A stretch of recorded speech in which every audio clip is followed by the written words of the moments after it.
Shalom. Gimana kabarnya? Pasti tetap pada sehat kan?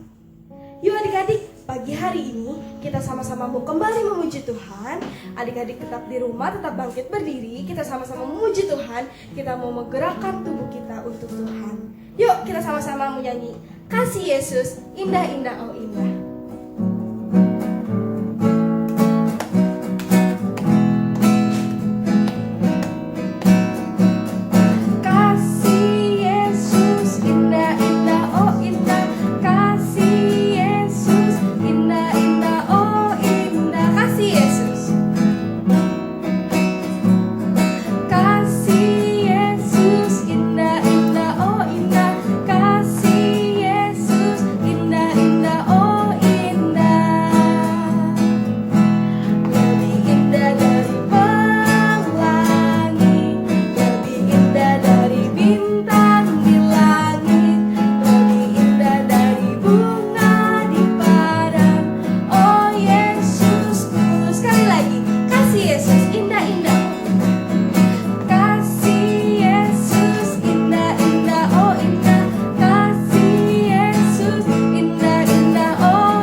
Sebelum kita masuk dalam doa, kita mau siapkan hati kita. Kita mau datang kepada Tuhan. Kita mau nyanyi saat pagi hariku datang lagi.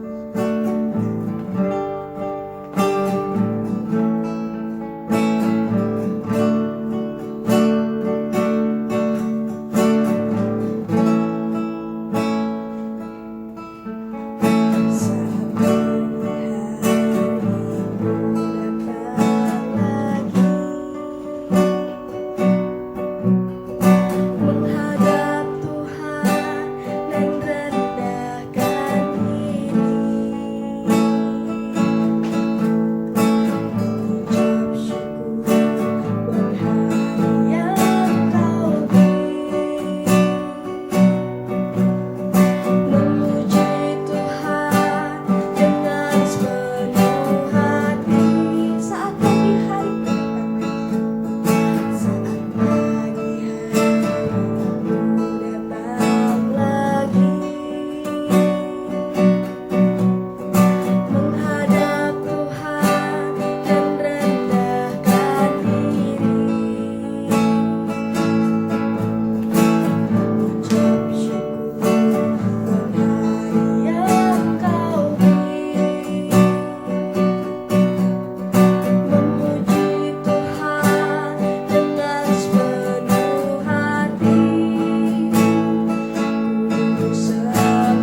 yang baru, Kau telah memberikan kesempatan yang baru Tuhan untuk bisa kembali memuji Tuhan. Meskipun kami tetap di rumah kami masing-masing, tapi kami percaya Tuhan, Tuhan hadir di setiap rumah kami, Tuhan hadir di setiap hati kami.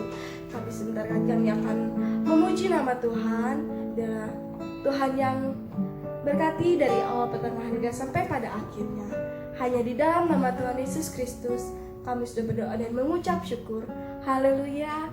Amin. Yuk adik-adik, tetap bangkit berdiri karena kita mau sama-sama kembali memuji Tuhan. Kita mau nyanyi setinggi-tingginya langit. Yuk sambil pakai gerakan ya.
Adik-adik, sekarang tiba saatnya sebentar lagi kita akan mendengarkan firman Tuhan.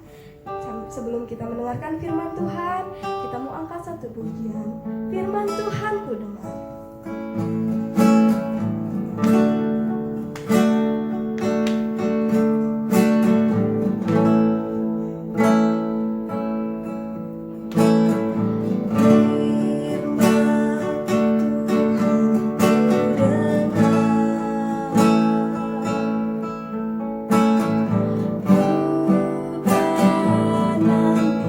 Hati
Biarlah Tuhan yang pimpin kakak-kakak kami yang akan membawakan firman Tuhan.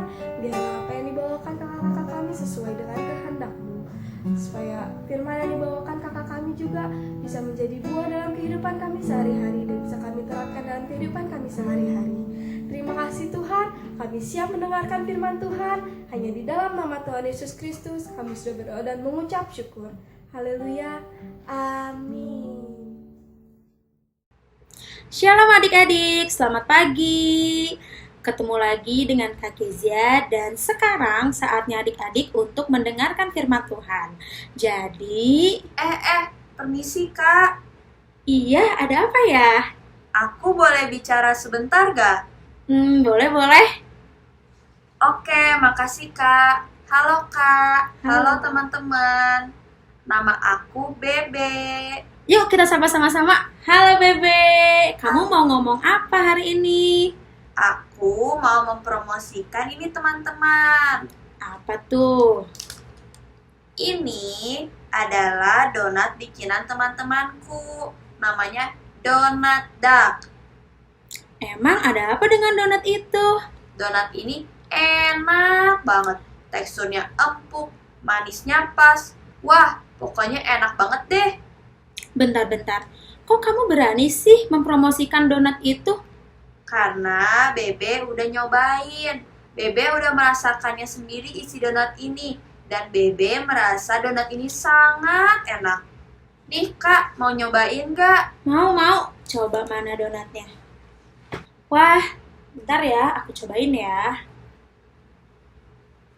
Enak gak nih? Beneran enak gak?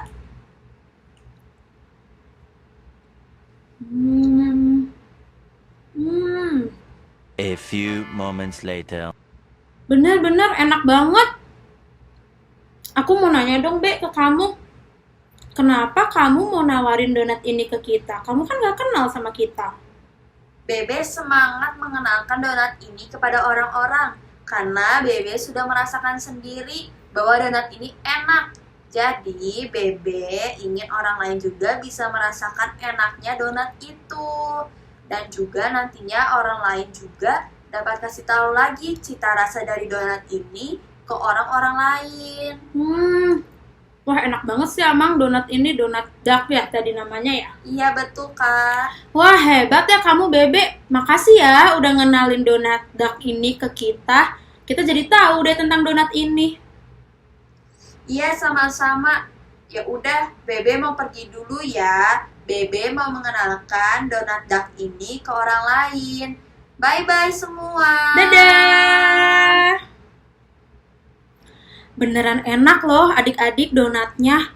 Nah ngomong-ngomong karena tadi kakak ngeliat si Bebe, kakak jadi ingat suatu pelajaran dan perintah Tuhan kepada setiap kita yang akan kita bahas hari ini, yaitu bersaksi. Siapa di sini yang tahu apa itu bersaksi? Atau apakah di antara adik-adik ada yang sudah pernah bersaksi? Memang seperti apa sih bersaksi itu? Bersaksi adalah ketika kita menceritakan tentang Tuhan, mengenalkan firman Tuhan kepada orang lain, atau ketika kita menggunakan hidup kita untuk menyampaikan firman Tuhan, atau mencerminkan firman Tuhan, itu juga termasuk bersaksi. Seperti tadi si Bebe, dia mengenalkan donat kepada kita. Nah, kurang lebih bersaksi itu kayak gitu. Bedanya, kita bukan mengenalkan donat, tapi mengenalkan Tuhan kita. Tapi susah ya Kak, harus bersaksi ke orang-orang. Eits, tenang aja, karena akan ada yang ngebantuin kita saat bersaksi, yaitu Roh Kudus. Roh Kudus akan menuntun kita saat kita bersaksi tentang Tuhan. Dan hal ini sudah tertulis di 1 Yohanes 5 ayat 6b.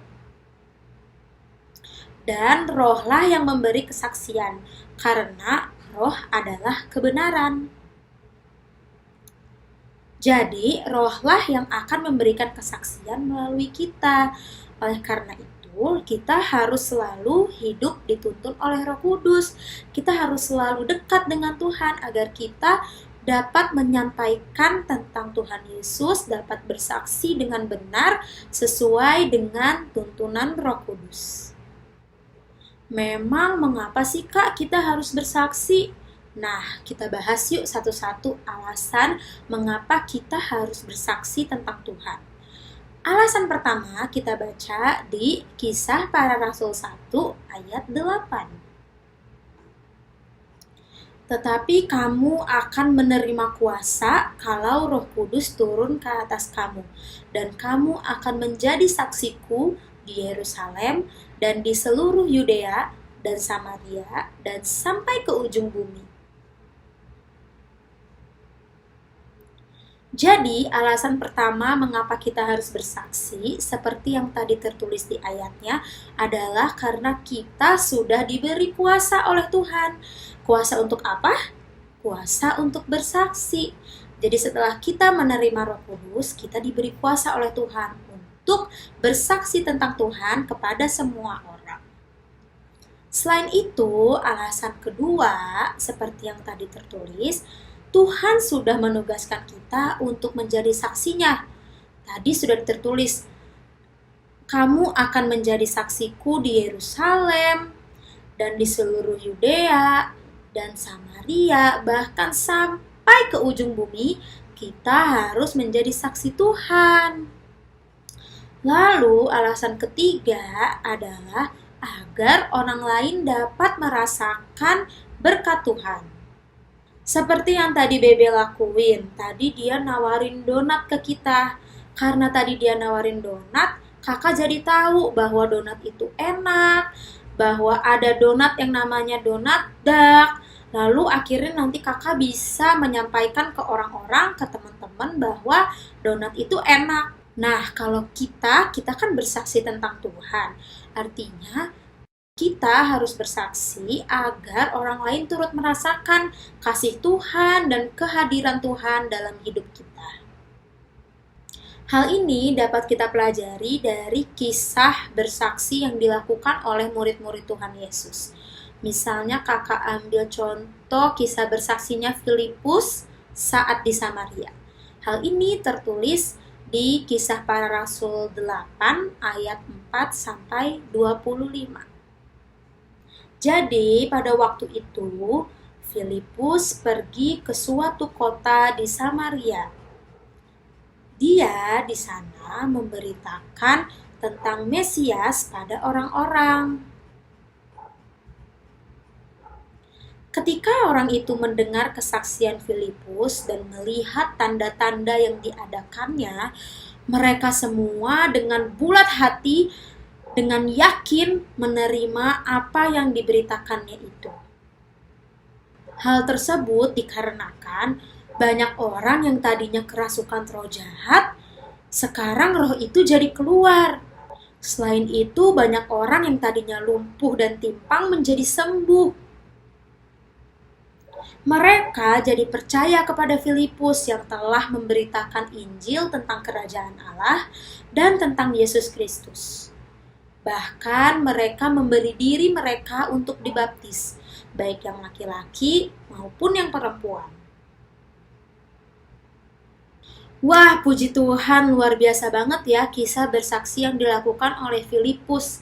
Karena Filipus bersaksi tentang Tuhan, banyak orang jadi merasakan kuasa Tuhan. Yang tadinya dibelenggu oleh roh jahat, dibebaskan. Yang tadinya sakit, disembuhkan. Bahkan orang-orang menyerahkan diri mereka untuk dibaptis. Selain itu, adik-adik ada yang masih ingat gak kisah Petrus menyembuhkan orang lumpuh di depan gerbang bait Allah? Gerbang itu dinamakan gerbang indah. Jadi, di depan gerbang tersebut ada seorang laki-laki yang lumpuh sejak lahir. Lalu Petrus bertemu orang itu dan apa coba yang Petrus katakan?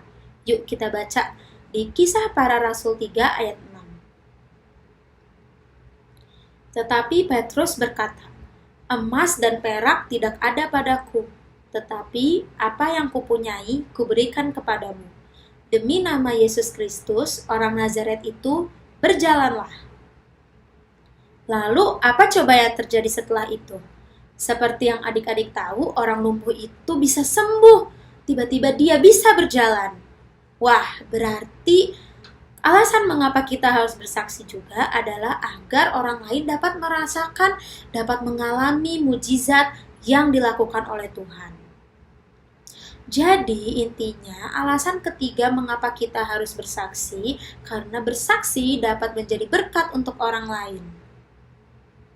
Nah, adik-adik sekarang udah tahu kan alasan mengapa Tuhan menugaskan kita untuk bersaksi. Oleh karena itu, sekarang saatnya adik-adik untuk melakukannya dalam kehidupan adik-adik sehari-hari. Bersaksi itu nggak selalu melalui ucapan kok, melalui sikap kita, melalui bagaimana kita hidup. Apabila kita hidup sesuai dengan firman Tuhan, mencerminkan firman Tuhan, itu juga sudah termasuk bersaksi. Orang-orang dapat melihat firman Tuhan melalui keseharian kita, melalui bagaimana kita hidup. Kita sebagai anak-anak Allah tidak boleh takut untuk bersaksi, karena di dalam 2 Timotius 1 ayat 7-8a dikatakan, sebab Allah memberikan kepada kita bukan roh ketakutan, melainkan roh yang membangkitkan kekuatan, kasih, dan ketertiban. Jadi, janganlah malu bersaksi tentang Tuhan kita, dan janganlah malu karena aku. Oke, jadi kita tidak boleh takut ya, kita tidak boleh ragu, kita tidak boleh malu untuk bersaksi tentang Tuhan. Ayat hafalan hari ini diambil dari Roma 8 ayat 16. Yuk kita baca. Roma 8 ayat 16. Roh itu bersaksi bersama-sama dengan roh kita bahwa kita adalah anak-anak Allah. Sekali lagi ya dibaca, Roma 8 ayat 16. Roh itu bersaksi bersama-sama dengan roh kita bahwa kita adalah anak-anak Allah. Jangan lupa dihafalkan ayat hafalannya. Oke, jadi sekian firman Tuhan hari ini tentang bersaksi. Sekarang lipat tangan, tutup mata, yuk sama-sama kita berdoa. Tuhan Yesus yang baik, terima kasih Tuhan atas firman Tuhan pada hari ini. Engkau mengajarkan kami tentang bersaksi. Tuhan, mulai pada hari ini kami ingin menggunakan hidup kami untuk bersaksi tentang Engkau, karena kami tahu bahwa kami telah diberi kuasa untuk bersaksi, dan kami ingin orang-orang di sekitar kami turut merasakan kasih Tuhan dan kuasa Tuhan dapat terjadi dalam hidup mereka. Tuhan, tolong berikan Roh Kudus kepada setiap kami Tuhan, agar kami dapat bersaksi tentang Tuhan dengan benar. Kami ingin melalui hidup kami, orang-orang dapat mengenal Engkau. Terima kasih Tuhan Yesus, hanya di dalam nama Tuhan Yesus kami telah berdoa dan mengucap syukur. Amin. Sampai jumpa, dadah.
Selamat hari Minggu, Tuhan Yesus memberkati. Dadah.